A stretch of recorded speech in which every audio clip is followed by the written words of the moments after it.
Hey guys, today's vlog is going to be a bit different.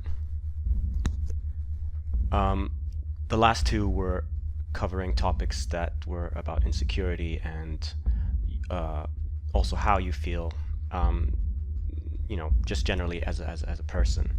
But today, I was thinking about doing something to really get your sort of motivation up and methods of how I use this and others as well that I've read up on, and there are a couple of things I've been doing pretty much my whole life, but it's stuff I've learned from not just martial arts but also so things within cognitive behavioral therapy,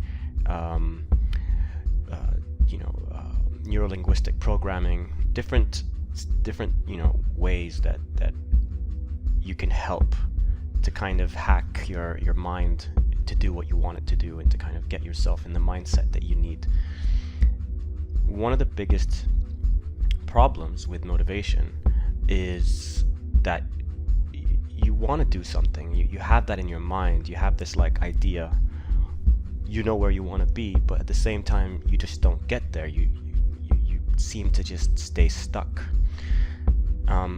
Well, there are different books and stuff that talk about motivation, but for me, the one thing that really stands out is the concept of a bias towards action. Now, what that is, I'll explain in a bit, but basically, in sometime around the 1950s, I believe, there was some concept that was originated based on an inner locus of control and an outer locus of control. So what that is basically you're either the type of person who believes that the things that happen to you are out of your control and it's just circumstances, it's life, it's just things that go on, and then an inner locus of control is someone who believes that they can influence and control what happens to them, and that they are a little bit more capable of making the changes that they need in their life. So with that in mind, I'm going to take you to sounds completely unrelated to animation, but it's a really interesting concept. Basically, in the Marines, so the US military, they noticed a problem with recruits at some point who were lacking initiative. They were lacking that drive, and they went and did a bunch of studies, and they came to this whole concept of inner locus of control, outer locus of control, and to kind of have a bias towards action. What that means is they kind of put them in a situation where they need to make a quick decision and they need to act on it instead of just sitting there and thinking about it. The way that they sort of do it is in their training towards the end, when they it's one of the last things. It's like a 56-hour marathon of an obstacle course, which is called the Crucible. And what happens is they are given certain tasks that they need to do, and there's no way they can do it unless they actually take initiative, almost breaking the rules. And it's kind of counterintuitive if you think about it. We all know or hear about the military being the one place where you have to follow orders. Well, it just so happens that to actually pass this course, you kind of have to break the rules. When you do that, when you take control, you're almost like giving yourself freedom. You are now in control. You are the one who is kind of calling the shots. Now, I'm not saying to break the rules. I'm not saying don't listen to your boss, don't listen to your teacher. It's a lot more nuanced than that. It's about taking initiative, So think of it as you being on the highway or motorway and you're stuck in traffic, right? Now, most people would say breaking the rules would be actually breaking the law. That's not what it's meant. It's meant to say, well, then exit the highway. You don't have to take the highway. If the highway is not working, take initiative. Do something else. If for any reason, a certain thing isn't working for you, right? don't just sit there and wait for your boss or your lead to figure it out. You take initiative and do it. And that's how you, first of all, will get motivated, because when you take control and you feel that something is yours to almost put as a badge that, you know, you did this, that motivates you, right?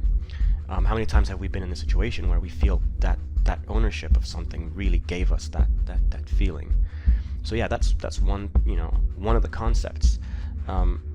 And I know that there's this other side to it where it's about, you need to think, you need to like really give yourself enough time to sort of plan and make the right decision. That's true. You know, like, you know, as Einstein said, if I had an hour to solve a problem, I'd spend 55 minutes thinking about the problem, and then 5 minutes thinking about the solution. But the problem with that, I find, is that in a world where everything is going so fast-paced, and as a people, we tend to over-analyze everything. You know, everything is like, you have to like plan this, and you can't just go ahead and do that. You can't just jump on a plane and go there. Everything has to be scheduled. Everything is, you know, we're losing the spontaneity of life. We're losing that ability for us to kind of do the things that work for us, you know? Plus, when it comes to leadership, you know, I mean, you have to make decisions on the fly. If you're going to sit and have to like analyze every single thing, then you're going to be stuck in a loop of, you know, if I do this, then maybe that will happen. If I do that, then maybe that will happen. And then, oh, but that might not happen. And then you kind of start to get into like this circle of, you know, a loop that never ends. I mean, how many times have you told yourself that you're going to start something? You said you're going to do it, but then you just kind of never did, right? How many times have you kind of set tasks, put them on a list, and you say, okay, these are my tasks, and then you sort of never really get to doing it, you know? There's like a never-ending task list somewhere, you know? We're always waiting for that right moment to start. You're waiting to like get that perfect, so, you know, like, I need to be in that mindset, or I need to like, no, I'm not going to start until I do this or until that, you know? But that moment never comes, right? You see, when it comes to like ideas or projects, you know, you just have to start. You can't wait. You can't say to yourself, oh, I'll do it when this happens. There will never be a perfect moment, right? I'll give you an example. I don't consider myself a writer by any means, but I've had this idea of a book inside me for so long, and I just said to myself, if I don't start, it will never happen. And I just started. Now, I'm only 8 pages in, but I started. You see, you can't just wait for something to happen. You have to make it happen. There's this really interesting, I'm a big fan of Allan Watts. You should, if you like, you know, these kinds of philosophies, you should probably like have a listen to some of his talks. There's a really interesting one which I'm going to link for you guys in the bottom of this video, which is, what if money was no object? And it's a really interesting mentality to have, to kind of just look at the way we prioritize things, you know? But going back to what I was saying, the reason we have one of our exercises at Anim Dojo, which is called Challenge Yourself. Now, the reason why we do Challenge Yourself is because we want people to start, you know? You keep putting off that thing that you always wanted to do. You keep saying to yourself, oh, I'll do it one day, I'll do it then, you know, but you'll never do it. And that's why in Challenge Yourself, we force everyone to just start. Doesn't matter if it ends up working or not. You know, like, people worry that, oh, but then I'll probably not be able to finish it. That doesn't matter. That's a whole different skill on its own. You know, the ability to stick to it and, you know, be motivated. And, you know, maybe we can talk about that later, but for today, we're just going to focus on this. Just start. That's all that matters. The moment it pops into your head, just commit to it somehow. You know, write it down, make a booking, email yourself, do something to kind of not just make it a thought, turn it into something like visually there, something real. It's, you know, it's true when they say actions speak louder than words. One of the things that really makes me like laugh is when people have this fear of having their ideas stolen, or, you know, oh, I don't want to share this because maybe someone will steal it. There are tons of ideas out there. Every artist has one. Every artist thinks they have the most original idea, but that's not what makes it successful. You know, you might have an original idea, you know, that's you know, not off the table, but the difference is in action. When you take action, that's how things become successful. Don't blame circumstance. You know, you need to take control of your life. You make the necessary changes to make things happen. If you're afraid of failing, then you're never going to succeed, because failing is the only sure road to success. No one succeeded without failing. You fail once, and then you're going to know how not to do something. I'm not saying to keep failing in the same way, because then that's also bad, but, you know, no one learns without failure. And that's how, when you take action, you're not sitting there contemplating the different outcomes. You are experiencing them. And that is way more valuable than a theoretical, you know, approach. If failure stopped people from doing things, we wouldn't have all these innovations that we have around us. It's much better to take action and fail than to spend years of your life wondering what if.